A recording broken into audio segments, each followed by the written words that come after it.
¿verdad? No, este, si no lo puedo intentar más una vez más y ya.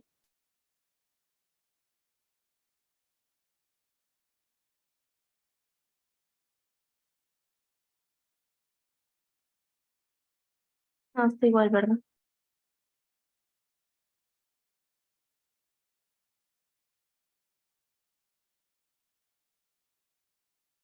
¿Ya? Se ve igual modo moderado. Bueno, voy a hablar el día de hoy del abordaje del síndrome nefrítico. Mi nombre es Andrea López, como ya me he presentado, soy alumno de neumología y me coordinó el doctor Pablo Bermúdez. Y bueno, para iniciar tenemos que el síndrome nefrítico se compone principalmente de estos componentes, la hematuria, la proteinuria en rangos no nefróticos, que puede haber, pero hipertensión. Y es una lesión renal aguda que sumando la retención hídrica y el edema nos puede, se conforma en una glomerulonefritis aguda, pues la inflamación glomerular.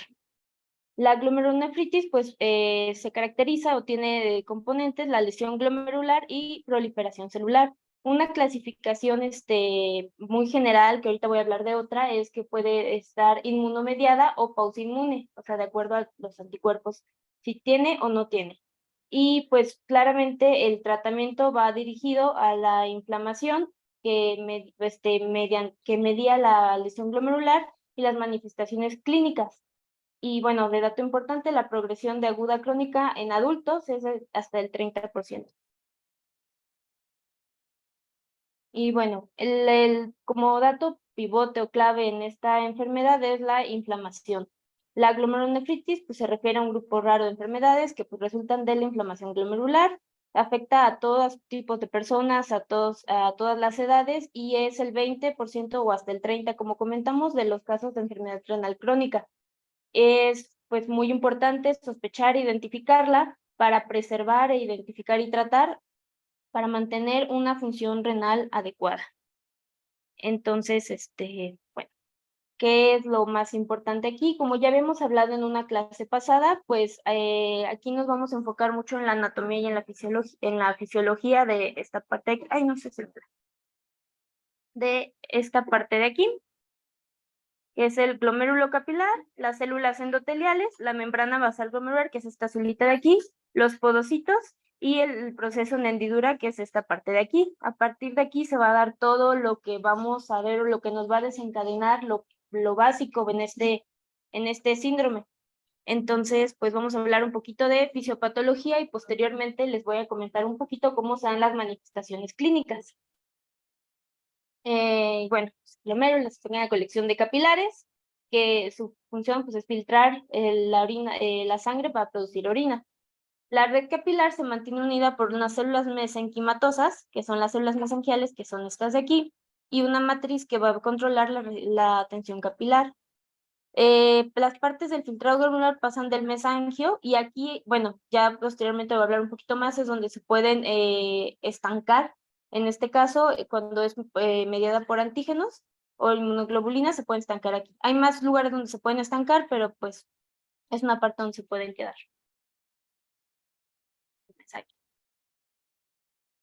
Los podocitos, que son primordiales y muy importantes. En la cara exterior, que es esta parte de aquí, de los capilares glomerulares, los podocitos pues se van a adherir, se van a pegar a la membrana basal glomerular, que quedamos que es esta azulita de aquí. Y pues los podocitos son unas células epiteliales muy especializadas. Entre los procesos de los podocitos, que son esta de aquí, se encuentra el diafragma en hendidura, que va a cubrir una gran parte de la barrera de filtración y es muy importante o es esencial que para el paso de las proteínas séricas, como la albúmina en el filtrado, como ya nos mencionó Carlos en la clase pasada, es pues donde se pasa proteínas hacia la orina. En este caso, pues se maneja en rango no nefrótico, pero pues son esenciales. Normalmente el agua, los iones y otros solutos atraviesan la barrera de filtración a través de estos poros.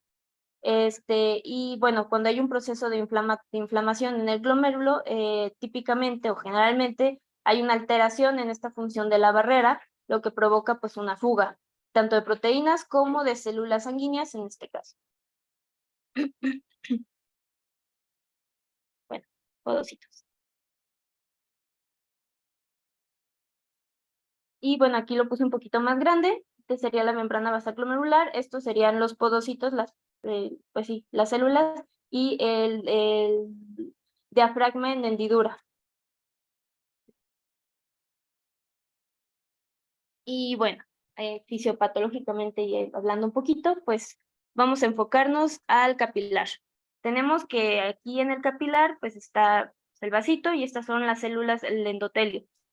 Después del capilar pues tenemos la membrana basal glomerular.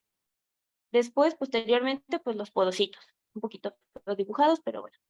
En el capilar, pues tenemos conformado por la parte, vamos a decirlo así, líquida de la sangre y la parte, pues, de células, los eritrocitos, que vamos a hablar que son importantes, las células blancas, los linfocitos, y proteínas, las proteínas, que van a ser las As en este caso.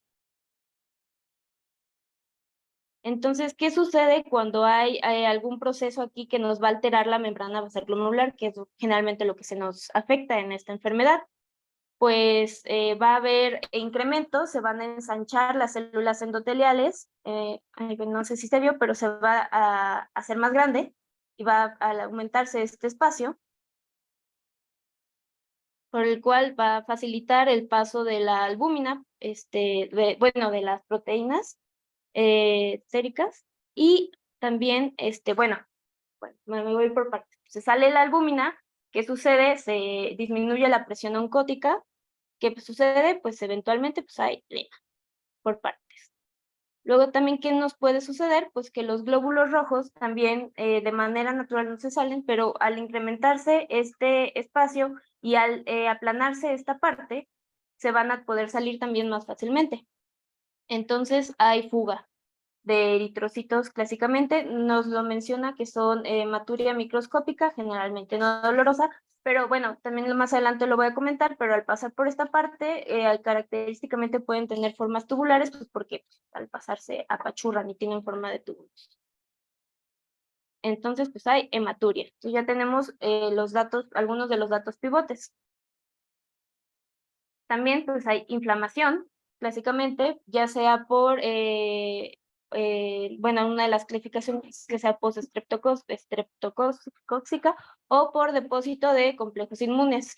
Entonces todo esto nos va a provocar pues una inflamación y alteración de la filtración, entonces va a seguir habiendo fuga.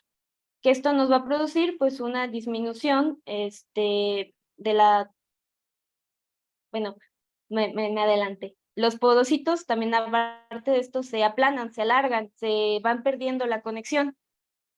Entonces, pues ahí el aplanamiento lo que nos facilita la fuga de sangre y de proteínas principalmente también.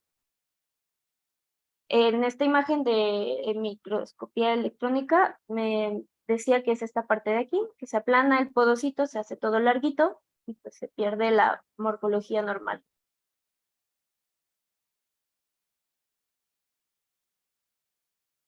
¿Qué sucede en general con todo esto? Pues disminuye la tasa de filtración glomerular, lo que nos va vamos a decir, nos va a dar los otros datos pivotes de esta enfermedad, que pues es la azoemia, oliguria, en este caso también pues retención de sodio y de agua, que nos da otra vez edema y en este caso también hipertensión arterial. Como mencioné, puede ser, al inicio puede ser inmunomediada. En este caso, los complejos inmunes se pueden depositar o se pueden quedar atascados en distintas partes del glomérulo, como comenté en el mesangio. Esta es una imagen con inmunofluoroscopía. En el espacio subendotelial, entre el endotelio y la membrana basal, como en esta imagen, y en el espacio subepitelial, entre la membrana basal y los podocitos. Dependiendo de las distintas enfermedades, pues se van a dar estas imágenes. Y bueno, hablando un poquito más de la fisiopatología, la parte inmunomediada, pues puede ser el resultado pues, de la unión de los anticuerpos antígenos intrínsecos o implantados dentro del glomérulo o el depósito, como mencioné, de los complejos circulantes.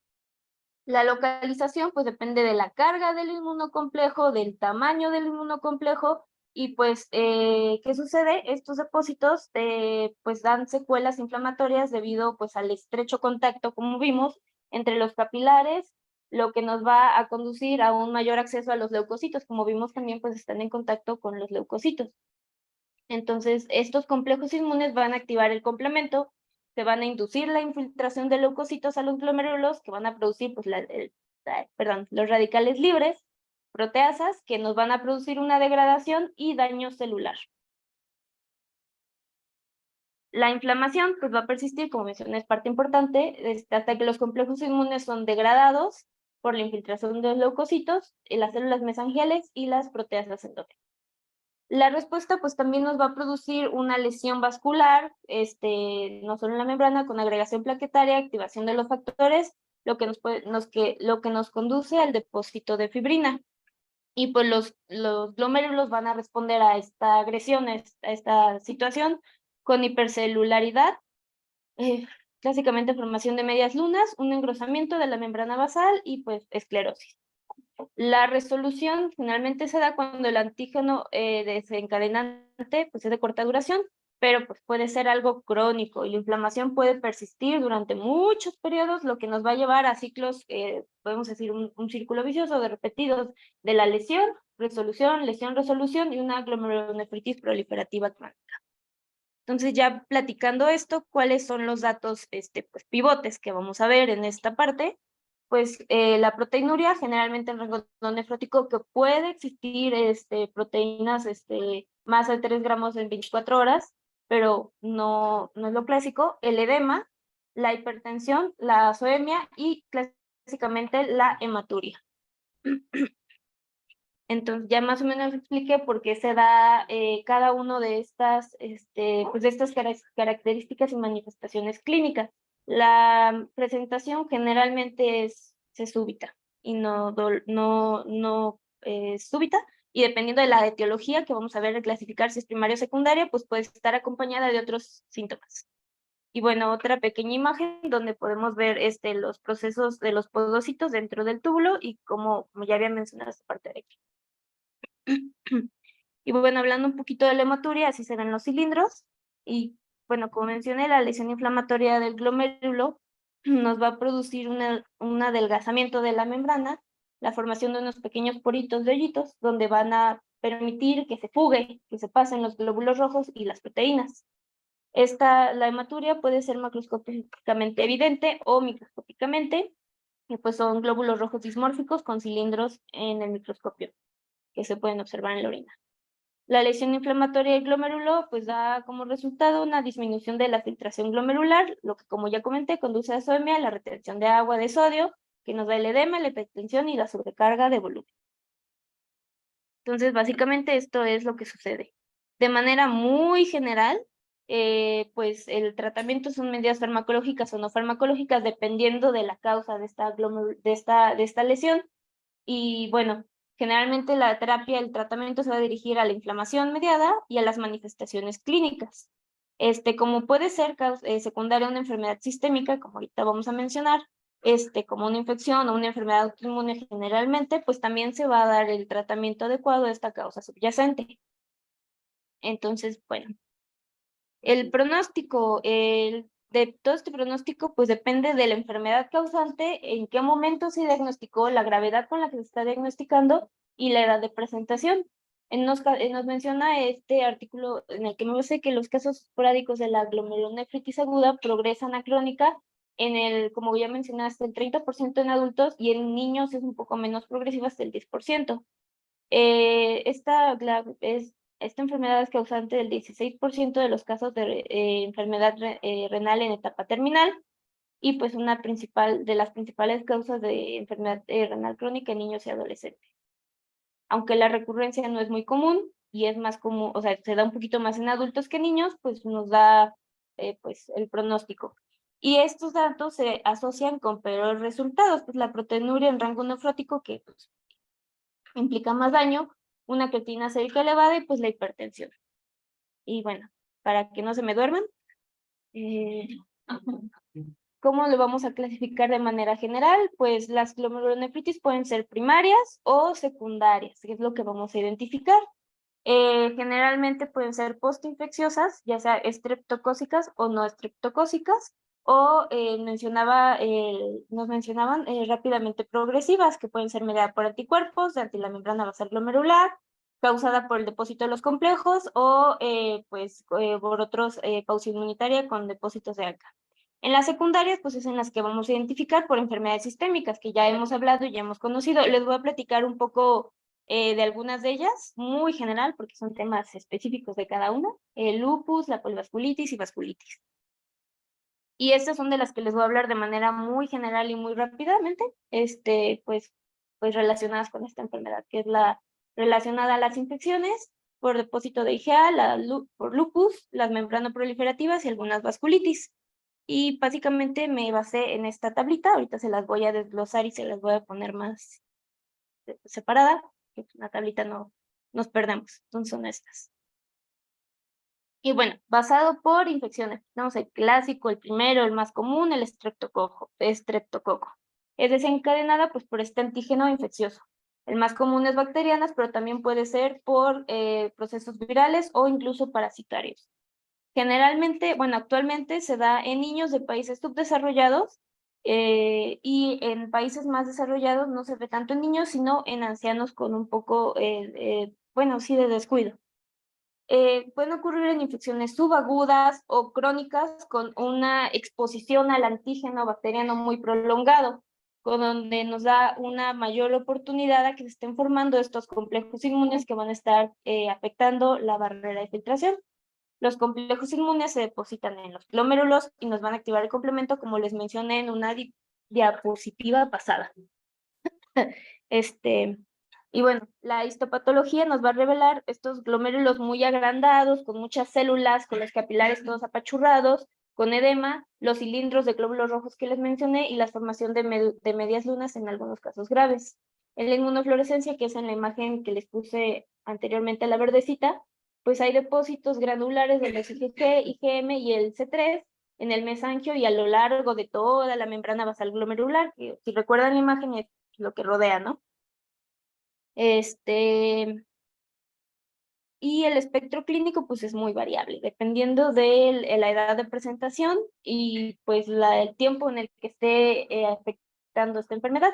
Y pues lo más común es la hematuria microscópica asintomática, hasta pues un síndrome nefrítico que aparece rápidamente, que es fulminante, con una insuficiencia renal y la oliguria, que mencionan que no es tan común, pero pues que cuando aparece es muy grave y difícil de tratar, tienes poco tiempo para diagnosticar y tratar. Dentro de las enfermedades parasitarias que nos comentan que son más comunes es la toxoplasmosis, que cada vez es más reconocida y más identificada. Y bueno, de las postestreptocócicas está precedida por una infección faríngea o cutánea, generalmente, que se está viendo que es lo que está apareciendo un poquito más, por el estreptococo beta hemolítico, el grupo A, el periodo de latencia del inicio de la infección y la aparición de los síntomas, bueno, de la nefritis de daño es de 1 a 3 semanas, y de 2 a 6 para las enfermedades de la piel, que como mencioné en algunos otros artículos, mencionan que es lo que más se está viendo en países desarrollados. Y pues es el tiempo suficiente para que esté expuesto el paciente a los inmunocomplejos y pues que se desencadene este daño. Y esto también es importante, que se puede producir hasta el 40% de las personas con las que viven con el enfermo. La mayoría de los casos pues son subclínicos, no son tan fáciles de identificar y pues normalmente se ven los datos prototípicos de la glomerulonefritis aguda, la hematuria y la hipertensión. Hipertensión moderada, no es una hipertensión importante. Otros datos que nos pueden llamar la atención es la encefalopatía hipertensiva y la lesión renal aguda oligúrica, que pues nos van a requerir de diálisis importante en el momento y son complicaciones raras, pero pues graves de tratar en el momento. Y nos mencionan que la antiestreptolicina O está elevada o está presente hasta en el 90% de los pacientes. La terapia pues es con antibióticos para la infección, está pues indicada en los pacientes y los que viven con ellos para prevenir la propagación de la infección. Pero pues este uso de antibióticos no se ha visto que detengan o prevengan el uso de la aparición de esta enfermedad después de que ya aparecieron los síntomas. Si ya tiene síntomas, el uso de antibióticos no se ha visto que disminuya o que reduzca la aparición o la gravedad de estos casos. Y en estos casos menciona este artículo que la terapia inmunosupresora no se usa mucho y cuando no hay datos de gravedad, como mencioné, que es la hipertensión grave o la oliguria, pues se puede tratar de manera ambulatoria. En este caso, el 1% va a desarrollar una enfermedad renal crónica y pues normalmente la recuperación es relativamente corta después de la aparición de los síntomas, más o menos una semana. Primero mejora la hipertensión y la retención y menciona que la hematuria y la proteinuria puede mantenerse y persistir en largos periodos. El promedio son 3 a 6 meses, me parece que decía, pero puede mantenerse hasta años. Y la recurrencia, como mencioné, es poco común, pero principalmente en los adultos que ya tengan enfermedades subyacentes, nos pueden recurrir y progresar. Bueno, la relacionada a no enfermedades bacterianas, pues son muy similares, pero esta enfermedad tiende a ser más agresiva. En esta, pues ya hay proteinuria en rango nefrótico, la hipertensión es de moderada a un poquito más marcada, ya hay datos de insuficiencia cardíaca, pues la reacción renal aguda que ya tenemos identificada. En las bacterias gram negativas nos presentan el 10% de los casos. Las manifestaciones extrarrenales son relativamente poco comunes, pero la que nos menciona que son un poquito con más aparición es la erupción cutánea purpúrica. En esto puede ocurrir la seropositividad de los anticuerpos anticitoplasma de neutróficos, o sea, los ANCA, pacientes con endocarditis. Y en estos casos, con la glomerulonefritis no estreptocócica, la tasa de mortalidad es un poquito, es más grande, mayor al 10%, e incluso cuando hay resolución histopatológica de esta enfermedad, pues es un poco, como tiene los síntomas más graves, pues la tasa de mortalidad y de recurrencia es más alta. Y pues todo esto depende de la enfermedad. Es un poquito más lento, más de una semana a 3. Los factores de mal pronóstico que nos mencionan, pues lo que podemos esperar en pacientes de edad avanzada, con antecedentes de alguna otra enfermedad renal, principalmente adultos, que ya haya alguna lesión glomerular con cicatriz y pues la evidencia de una proteinuria en rango nefrótico que se persista con hipertensión grave y que ya haya un dato de oliguria. Y bueno, pasando a otro, la nefropatía por IgA. Ay, estoy yendo muy rápido. Esto se provoca por el depósito de IgA pues, en el mesangio, lo que va a provocar pues, una lesión mediada por el sistema inmunitario. Esta es mucho más común en hombres, en adolescentes y en adultos jóvenes en rango de 20 a 25 años de edad. En estas se diagnostica pues, con mucho mayor frecuencia, es la que más se diagnostica en adultos, con mayor frecuencia en adultos, y generalmente se presenta como episodios recurrentes de hematuria macroscópica durante una infección de vías respiratorias superiores o con hematuria microscópica que se detecta de rutina. Se pide algún general de rutina, se detecta hematuria microscópica y es la que se podría ver. Menos del 10% de estos pacientes van a presentar un síndrome nefrítico, pero lo que nos puede llegar a presentar. En estos pacientes, los niveles séricos de la IgA están elevados pues, en hasta el 50% de los casos, pero no es suficiente pues, especificidad. ¿Qué es lo que, como no hay estudios, el estudio específico para diagnosticar esto, pues la biopsia renal con los estudios de inmunofluorescencia, con los depósitos de IgA, pues es necesaria para este diagnóstico. Que me parece que es la segunda imagen verdecita que les había puesto. La voy a regresar rápidamente, nada más para recordar cómo se veía. Cómo se veía. Ahí está. Me parece que es esta de aquí la que nos mencionaba. Otra vez. Y bueno, ¿cómo se va a producir esto? Pues hay una producción importante de IgA en las células plasmáticas pues, de la mucosa celular. Nos menciona esta deficiencia de la galactosa en las cadenas laterales, cerca de la región de la cadena pesada. Estas moléculas se van a agregar y formar complejos de pues, antígeno-anticuerpo dirigidos a esta misma región en la bisagra de la IgA y pues se va a formar, se va a hacer la formación de los depósitos en el espacio mesangial. Si recuerdan, pues en el dibujito que les puse, las celulitas de en medio. Esto nos va a producir pues la activación de las citocinas proinflamatorias, pues que nos van a conducir a la mayor expresión de citocinas y profibróticas con los factores de crecimiento. Entonces, pues, bueno, daño. Los inhibidores bueno, los IECA y los beta bloqueadores se usan para controlar la hipertensión y proteinuria en estos casos. Aquí mencionaba que los corticosteroides generalmente se utilizan para los pacientes con función renal que empeora o que debuta como grave, y que pues la proteinuria persiste en más de 1 gramo sobre cilitro a pesar de una terapia ya con IECA o con beta bloqueadores. Para las IgA rápidamente progresivas, la terapia inmunosupresora. Ah, sí. Perdón, sí. Una disculpita. Ok. Para los datos rápidamente progresivos o más marcados, sí está indicada la terapia inmunosupresora y pues es la inducción con corticosteroides y con ciclofosfamida seguida de un mantenimiento. Aquí nos menciona que en duda el uso del micofenolato y el rituximab, pero eso bueno, depende. Los pacientes con la IgA debe ser monitoreado pues generalmente de 1 año a 6 meses por el empeoramiento de la función renal y pues se debe monitorear con la hematuria y la proteinuria. Y la gravedad de la proteinuria es el factor predictor más importante para los resultados pronósticos renales de esta enfermedad. Ahora, pasando a la nefritis lúpica, pues bueno, sabemos que muchas causas, pero bueno, es causada por una respuesta autoinmune pues, de los antígenos nucleares. Esta, pues como ya sabemos, es más común en mujeres, de hasta un 12% veces más. Al momento del diagnóstico, casi la mitad de la nefritis lúpica va a desarrollar, va a ser 60, va a ser importante durante el curso de su enfermedad, o sea, ya es importante el desarrollo de esta enfermedad. El hallazgo más común, pues, es la proteinuria, pero también, pues, como sabemos, los otros datos, importantes de esta enfermedad se encuentran, pero lo que más vamos a identificar, pues, es la proteinuria. Las presentaciones clínicas, el tratamiento y el pronóstico, pues, están relacionados con la patología y el daño y la lesión ya renal preestablecida.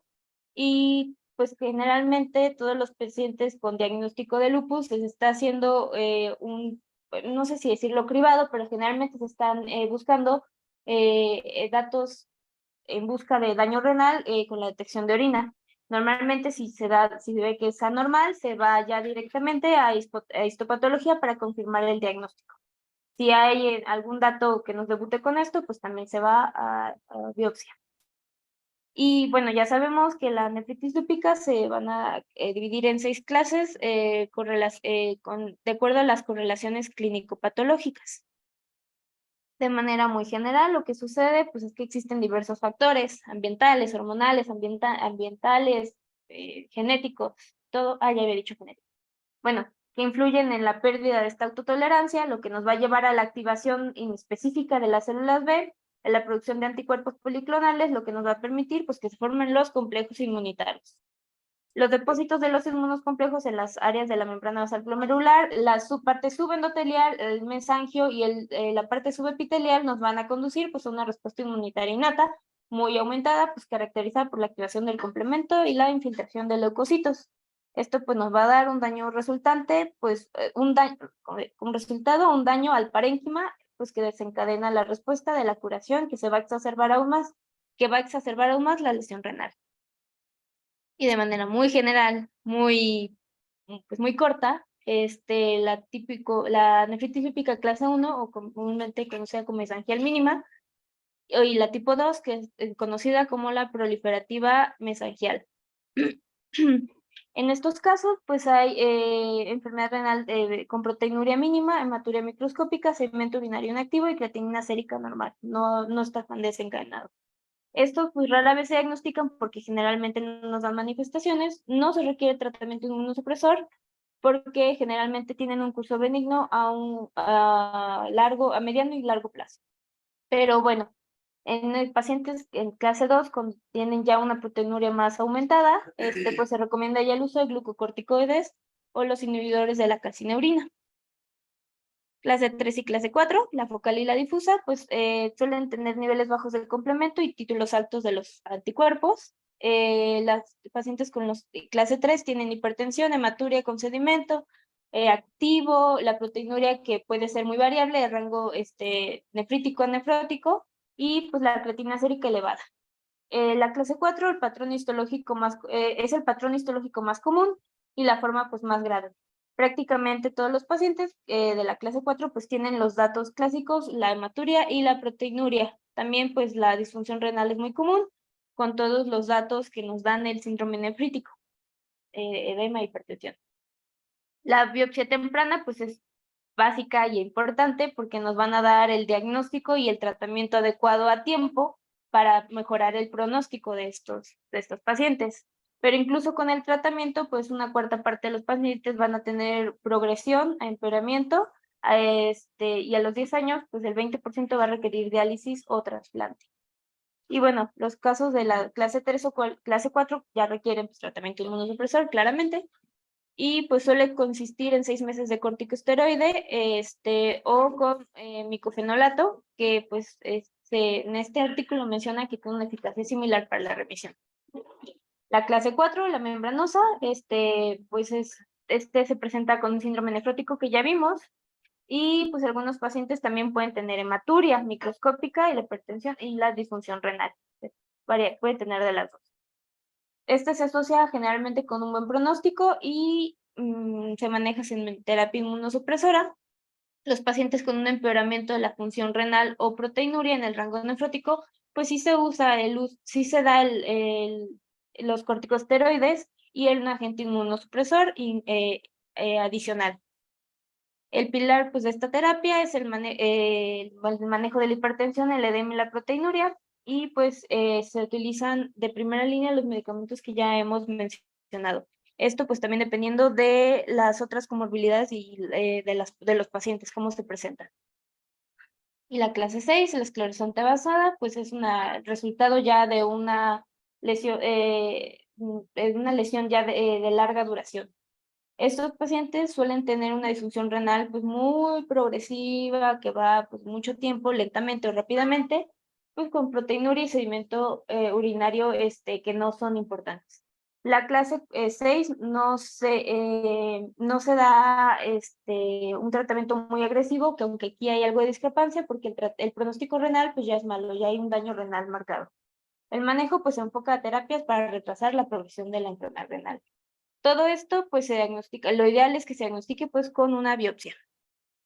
Ya cortando la parte de la lupus, de lupus, perdón, vamos a pasar a la glomerulonefritis, membranoproliferativa. En esta es un grupo raro de enfermedades pues, glomerulares que se caracteriza por la hipercelularidad del mesangio y el depósito del complemento de manera subendotelial, y pues también puede tener complejos inmunitarios. Esto nos va a dar como resultado pues el engrosamiento de todas las paredes de los capilares glomerulares y pues de las células de la membrana basal y del mesangio. En la tinción como inmunofluorescencia, pues se va a clasificar la membranoproliferativa en dos tipos, en la mediada por inmunocomplejos y en la mediada por el complemento, que en este caso sería. Y esta nos menciona que es más común en niños. Y como mencioné, pues la mediada por complejos inmunitarios, los complejos inmunitarios que van circulando con generalmente tiene un antígeno desencadenante que se van a depositar en los capilares glomerulares, pues el mesangio. Esto que va a pasar, va a activar otra vez el complemento, va a traer las células inflamatorias, se va a dar una respuesta pues, proliferativa que va a crear o engrosar la membrana basal, atrapando los complejos inmunes, y pues nos va a provocar una imagen de doble contorno de la membrana basal glomerular en el microscopio óptico. Esta no puse imagen, la identifiqué, pero menciona que por el microscopio electrónico se ve un poquito más. Y la mediada por el complemento se va a dar por una desregulación de la vía alternativa del complemento, y pues esta es por defectos hereditarios o adquiridos. Se asocia comúnmente a los autoanticuerpos circulantes del llamado factor nefrítico C3, que se va a unir a la convertasa de C3 y se va a estabilizar. Y bueno, la presentación clínica es muy variable. Y bueno, esta puede estar asociada con enfermedades e infecciones sistémicas, o sea, secundarias. Las más comunes mencionadas son enfermedades virales como la hepatitis B o la hepatitis C, otras enfermedades autoinmunes como la globulinemia mixta, Sjögren, ahí explica la pronunciación, y la esclerodermia. Los trastornos también mieloproliferativos, como la leucemia, bueno, mieloproliferativos también pueden causar o también pueden provocar esta lesión, y esto es debido a depósitos de inmunoglobulinas monoclonales en el mesangio, vaya, y en las paredes de los capilares glomerulares. El pronóstico de esta, pues, depende de la gravedad de base y de su clase histopatológica. El factor pronóstico más importante es, pues, determinar en qué momento, qué es lo que nos está causando esta glomerulonefritis, y pues poder dar un tratamiento eficaz y rápido. Y bueno, si esta es mediada por inmunocomplejos y es secundaria a un evento desencadenante, pues el tratamiento va a ser la resolución de ese evento desencadenante y la causa subyacente. Ahora pasando a las vasculopatías, a las vasculitis, asociadas a anticuerpos antineutróficos, a los ANCA, pues son un grupo de vasculitis de pequeño vaso, pues, que se caracteriza por la escasez de depósitos de inmunoglobulinas en las paredes de los vasos. Estas pueden ser granulomatosis con poliangeitis y la poliangeitis microscópica. En estos tiene anticuerpos dirigidos contra la mieloperoxidasa y la proteinasa 3. Estos antígenos se encuentran en los gránulos de los neutrófilos y de los monocitos. Y bueno, nos menciona que la positividad de los anticuerpos contra mieloperoxidasa generalmente se asocia a la poliangeitis microscópica, y la positividad de los PR3 se asocia pues a la granulomatosis con poliangeitis. A medida que pues que se van mejorando las técnicas de diagnóstico y tratamiento de estas enfermedades, pues también la tasa de mortalidad y de tratamiento y de recurrencia de estas enfermedades. Y nos menciona que 1 de cada 4 pacientes pues nos va a progresar una enfermedad renal crónica.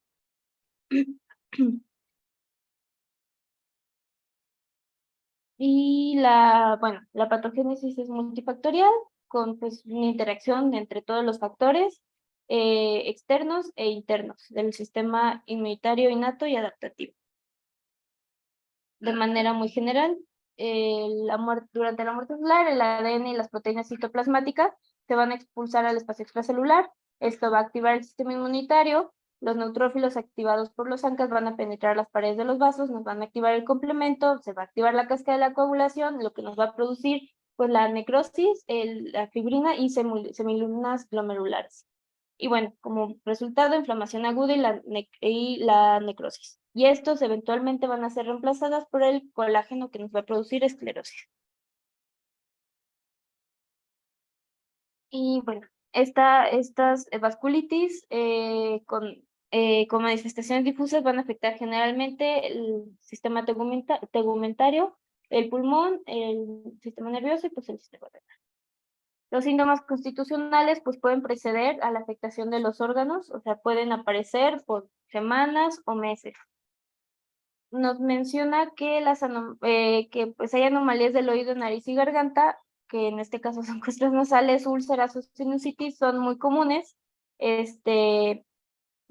En la granulomatosa, mientras que las anomalías del sistema nervioso periférico son más comunes en la mesangial. La afectación renal pues es común en ambas, por eso se menciona. Y generalmente esta tiene que presentarse una enfermedad renal más leve, con hematuria microscópica y una proteinuria no nefrótica. Y bueno, en este pequeño esquema diagnóstico, pues vamos a ver la glomerulonephritis. Si tiene ANCA positivo, es un ANCA con vasculitis que está pausinmune, pues vamos a identificar si es un ANCA positivo con un granuloma, pues lo podemos diferenciar a una granulomatosis con poliangeitis, que sería la de Wegener. Si es en vez de SEAN, que es con PANCA, pues lo podemos dividir, gram negativos, una poliangiitis microscópica. Si tiene asma con gram positivo, pues, nos puede llevar a un Churg-Strauss. En este caso, cuando tiene positivos los antimembrana basal glomerular, una enfermedad de la membrana. Si tiene también daño pulmonar con hemorragia, pues síndrome de Gut-Pasteur. Si no tiene daño pulmonar con hemorragia, pues es antimembrana basal glomerular. En este caso, como ya mencionamos, si tiene disminuido o aumentado el complemento, pues está relacionado a una enfermedad inmune. Y pues vemos a ver la historia clínica, disminución del C3 del complemento, pues estas enfermedades, si hay aumento o están presentes, pues nos puede identificar a estas enfermedades. Y bueno, los datos muy generales. Una prueba positiva para los anticuerpos nos va a dar o guiar fuertemente a un diagnóstico de estas vasculitis, pero no hay pruebas específicas para esta enfermedad. Entonces, aunque se puedan identificar datos que nos pueden guiar, como la leucocitosis, trombocitosis, anemia y los marcadores elevados, pues no hay nada específico más que una biopsia. El tratamiento pues se va a iniciar para limitar la lesión inflamatoria adicional y pues es la terapia de inducción de los corticosteroides y agentes inmunosupresores. Estas enfermedades sin tratar, pues la tasa de mortalidad es muy elevada e incluso con el tratamiento la mortalidad, aunque no me menciona, el porcentaje son muy elevadas. Y bueno, el pronóstico, vamos a decir, este pronóstico, esta mortalidad elevada, pues no solo se debe a la lesión, a la lesión renal, sino que tiene lesiones pues en los distintos sistemas, como ya mencionamos, en pulmón, cardiovascular y tegumentario y nervioso, y pues también al uso de la misma terapia inmunosupresora que va a ser prolongada, lo que nos va a conducir a lo que ya conocemos, a lo que ya sabemos, el riesgo incrementado de infecciones y de malignidad. Entonces, bueno, ya acabando esa parte muy general de cada enfermedades, ¿qué vamos a ver? Pues un paciente, vamos a tener importante siempre la historia clínica, el abordaje, su examen físico. Después, algo que podemos identificar, pues la recolección de orina de 24 horas, o un examen general dado caso que no se pueda, donde vamos a identificar pues los datos pivotes, proteína y hematuria. También pues vamos a identificar, vamos a sacar la tasa filtrado glomerular. Si sumado a esto, ya en nuestra historia clínica, en el examen físico, vemos que el paciente tiene edema y hipertensión, pues nos está dando ya un abordaje para un síndrome nefrítico. Después vamos a buscar si es primario o secundario. Entonces, ¿qué vamos a buscar? Pues la búsqueda de estudios específicos de anticuerpos, de complemento, si es streptocócica y todo. Y pues que nos va a llevar también a una biopsia renal. Entonces, este sería el abordaje. De manera muy general y pues dependiendo de la enfermedad que estemos sospechando, ya sea primaria o secundaria, como les comenté. Y pues es un complejo, vamos a decir, es un tema muy general, muy largo, dependiendo de cada enfermedad de la que estemos sospechando, pues se va a abordar esa enfermedad. Y pues por mi parte de abordaje sería todo, de manera muy general. Y ya nada más una pequeña. El clásico. Todavía no, pero andamos en eso. Bueno, ya sería.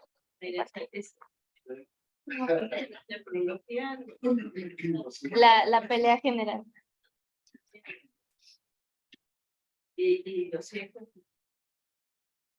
Complejo.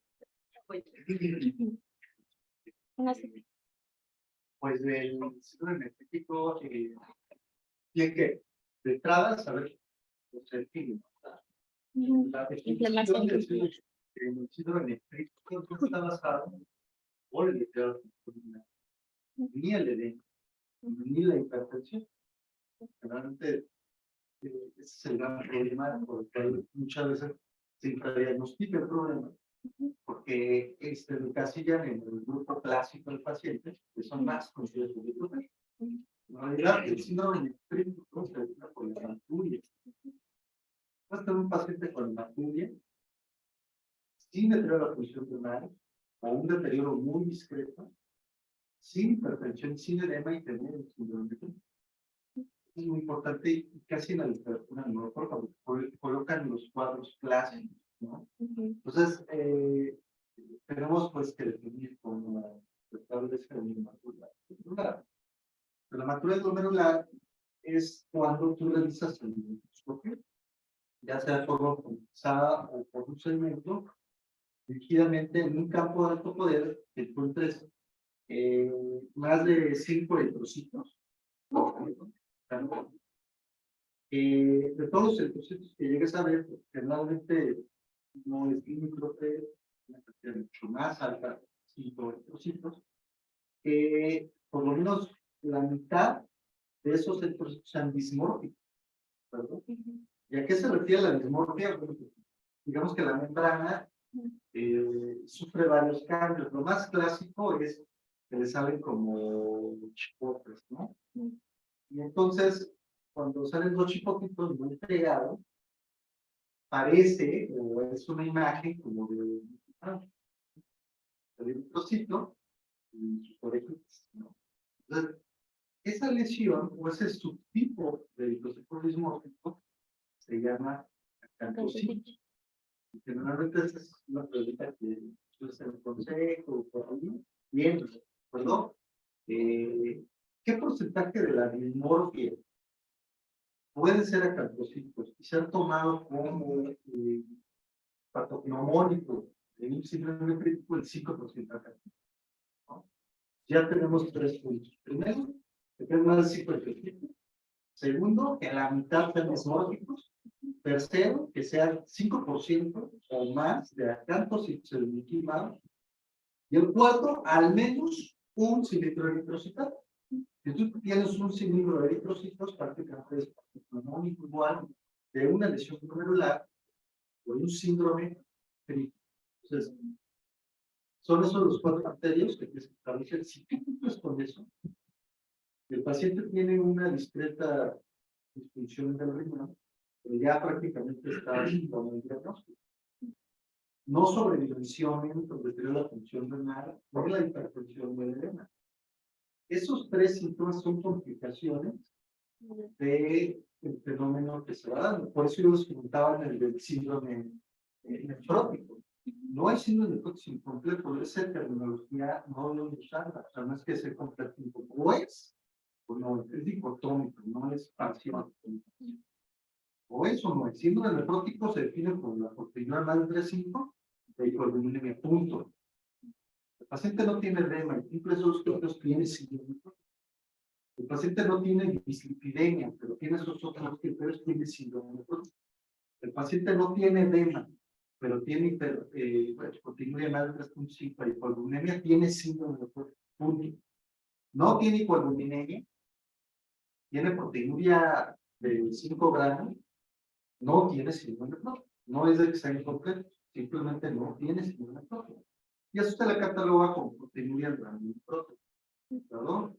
Puede tener colesterol en 1000, puede tener albúmina en 4, y puede tener proteinuria en 10 gramos, y no es síndrome nefrótico. ¿Perdón? Y puede tener colesterol en 60, triglicéridos en 50, albúmina en 2, y proteinuria en 4, 3.6 gramos apenas, y sí es síndrome nefrótico. Lo mismo pasa acá. El paciente tiene creatina 1.2, yo te preguntaría, ¿cuál es su creatina basal? Ahí es donde la mayoría de infradiagnósticos se da. Tienes un paciente que tiene 0.9 de creatina basal y lo cachas con 1.2, y usualmente se ignora que ese 1.2 es deterioro. Tienes un cirrótico que tiene una basal de 0.3 y lo detectas por 0.8. Este paciente tiene un deterioro profundísimo de la función renal, muy profundo. Imagínate, un cirrótico que no tiene músculo y que tiene 0.3 de creatinina, para que suba 0.8 es porque de plano no está en una... Si ustedes empiezan el tratamiento con 1.5 de creatinina, ese paciente nos van a hablar para ponerle catéter. Porque ya muy probablemente el paciente va a estar en condición muy grave. No sobredimensionen de toda la función del mundo. Esta parte de la creatina se valora en forma relativa, no absoluta. Es diferente. De punto 3 a punto 8, ¿no? Que de 1.2 a 1.5, ¿no? Es más grave ese punto 8 que ese 1.5, pero todos le ponen más atención al 1.5 solo porque establecen mentalmente una jerarquía que no existe. Esa jerarquía es notada, no sé si el 1.5 es porque está más arriba, entonces no especula, pero claro, esa especulación es muy diferente de cómo debería ser. Entonces, de esa perspectiva, tenemos que el síndrome nefrítico, el dato por antonomasia es ¿no? Bueno, por ejemplo, bajo ese concepto sí que siendo la natura el dato definitorio, tanta sensibilidad tiene como para una evaluación inicial de un paciente. Yo puedo tener un paciente, yo puedo tener enfermedad colicar, puedo tener y no darme cuenta con una hematuria microscópica que no se va a dar, que no va a ser reconocida o no va a iniciar una investigación hasta que no haya ya toxicidad tubular por la hemoglobina, no tenga ya muy pronto sobre la enfermedad, ya existe que estar con otros datos, porque ya tiene hipertensión y ya con datos de resultado y finales pueda recuperar permanente. Entonces, una hematuria, ¿qué tanta sensibilidad tiene para hacer un diagnóstico de algo que todavía sea beneficioso para darle un tratamiento, control de enfermedad o evitar progresión al paciente? Esa pregunta hicieron los asiáticos hace 20 años. En Asia, justamente tratar de detectar el mayor número de pacientes para tratar su perfil. Entonces, cuando tú lees la literatura de la nefropatía por IgA es el número 1, ¿no? ¿Por qué se da? Bueno, en Asia lo que hicieron es que empezaron a cribar a todos los niños que entran a la primaria, a todos los personales cuando llegaban con su hoja para solicitar ingreso a un trabajo, parte de examen de sangre también era examen de orina. Todos los pacientes que tenían hematuria microscópica eran sometidas a la valoración directa por el sedimento. Si eran regulares, iniciaron una campaña masiva de biopsia renal. ¿Qué fue lo que detectaron? Pues que había una alta proporción de pacientes que tienen nefropatía por IgA, que era su clínica, que solamente se detectó por hematuria microscópica. El pronóstico de esos pacientes después de 20 o 30 años es mucho mejor que los grupos de investigación sanguínea. En Inglaterra o en Estados Unidos, donde no se hacen esos privados, el pronóstico tiende a ser peor que en Asia por esta situación. Entonces, tiene que ver mucho con qué hacerlo porque es muy difícil que simplemente algo así que se reducía en todos los pacientes tengan una microscópica, pero es altamente sencillo. Se supone que es uno de los criterios, una hematuria macroscópica por un plazo de más de 3 a 6 meses. Así es. Debería ser criterio de biopsia. De biopsia. Es tanta la gente que hay. Que no se daría abasto. Exacto. Pero sí, por esa pregunta se hizo y se puso de esa forma y se puede, ¿no? Diagnosticar tempranamente. Entonces, la gran mayoría, el 90% no tenía. Ahora, bueno, eso es muy importante, ¿no? El dato pivote de es hematuria, carácter glomerular, con un deterioro discreto de la función renal. ¿Por qué se da el edema? ¿Por qué se da la hipertensión? Por lo que lo comentamos. ¿Se acuerdan de la génesis del edema, del síndrome nefrítico? También puede explicar. Primero, muchos de estos pacientes, más de la mitad usan con proteinuria, ¿no? La gran mayoría es proteína subnefrótica, es decir, menos de 3.5 gramos, ¿no? Menos de 3. En esa circunstancia, lo que sucede es que están los cambios de ley de Stalin, ¿no? La dilatación oncótica. Sabemos que eso aplica cuando es súbito, durante las primeras semanas. Después ya de algún par de semanas, ya no es el efecto dominante. El efecto dominante se da por, no sé si alguien recuerda, cuál es el segundo mecanismo de retención de líquidos de sodio en el síndrome nefrótico. Exacto. Este es el que comenté. el otro es el overfilling. ¿Se acuerdan? ¿De qué se trata eso? La teoría de sobrellenado. De emocionar. Así es. O sea, se absorbe más sodio. O sea, se absorbe más sodio a nivel del riñón. Ese sodio se vuelve autónomo, ¿verdad? Yo hago la analogía con un hiperpara primario. ¿Qué es el hiperpara primario? El hiperpara primario se presenta en hipercalcemia y esa PTH no se regula. ¿Cómo se regula la PTH? Los ganglios. En el caso, si sube el calcio, la PTH se inhibe, ¿no? En el hiperpara primario, el adenoma no funciona solo. No le importa el calcio. Lo mismo le pasa en el riñón. Se absorbe sodio independientemente de que haya un exceso de agua. Eso se llama overfilling, por eso es sobrellenado, o sea, está desbordando la cantidad de agua y de sodio. Esa es una de las principales causas de hipertensión en el paciente. Pero es una complicación de algo que ya se ha hecho andar. La pregunta es ¿qué lo hecho andar? Entonces ahí tienes lo que mencionaste, ¿no? Por enfermedades cuidadas por plazo. No mediato. Punto. Eso es lo que tienes que saber. Medida por complejos inmunes están dos grandes grupos. Uno que es la enfermedad por actividad basal glomerular. Está el síndrome de Yupachu que asocia pulmón, si no, pues enfermedad de actividad basal.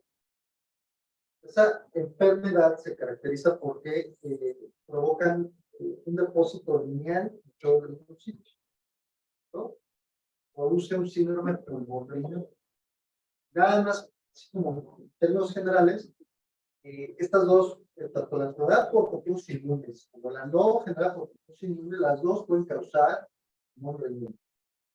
No es exclusiva del Yupachu, ¿no? La otra medida por complejos inmunes es lupus y todos sus amigos, ¿no? Ustedes ya conocen a los amigos de lupus, ¿no? Todos esos, ¿no? Lupus, ¿no? Se acuerdan de lupus y ya está, ¿no? Entonces, en antimembrana basal glomerular, ¿cómo va a estar? Bueno, y el tercer grupo es no mediado por los inmunes, que es autoinmune, que es ANCAS, ¿no? De ANCAS, bueno, pues es PR3 o MPO. Si es PR3 era el B, y MPO era polemiositis, polemiositis, o ya aparte de que, bueno, ya saben que para los epónimos, ya nada más se queda en esa parte del anticuerpo, porque para definir una granulomatosis con polimiositis necesitas encontrar un granuloma. Muchas veces no las biopsia. Entonces, te quedas ahí, una vasculitis R3 positiva, punto. Y se cataloga la vasculitis sistémica, R3 positiva, enteropositiva, o vasculitis militar riñón, R3 positiva o enteropositiva. Nada. ¿Perdón? El árbol dáctil se da inicialmente por el complemento. Aquí, pues, es relativamente sencillo. ¿Cuál de las tres, antimembrana basal glomerular, los inmunes, consume complementos? ¿Cuál de las tres? ¿No? Las otras dos, generalmente son complementos normales. O sea, sí puede haber, pero igual. El lupus, como los demás, generalmente no puede.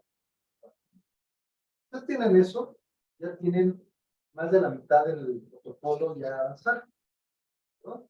Lo repetimos. Síndrome nefrítico, definimos por la naturia, es que la función renal, o el cuadro clásico, ¿no? Que la función renal tiene hipertensión, pero no.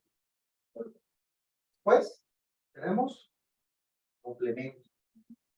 Está normal, quizá ya no le vas a pedir tantos nucleares o vas a buscar algo de lupus. Te vas más por ANCAS o por una antimembrana basal glomerular, ¿no? Y eventualmente, si tienes ANCAS, tú ya no defines por Wegener o MTA, defines vasculitis sistémica, PR3 positivo, vasculitis sistémica, MTA positivo, punto. Si hacen eso, ya están una buena. También, pues, bueno, ya lo van a ver cuando vean mi perfecto. tienes ahora. Nada más. ¿No? Ya lo demás lo vas a tener. ¿Hecho? Gracias. No, no,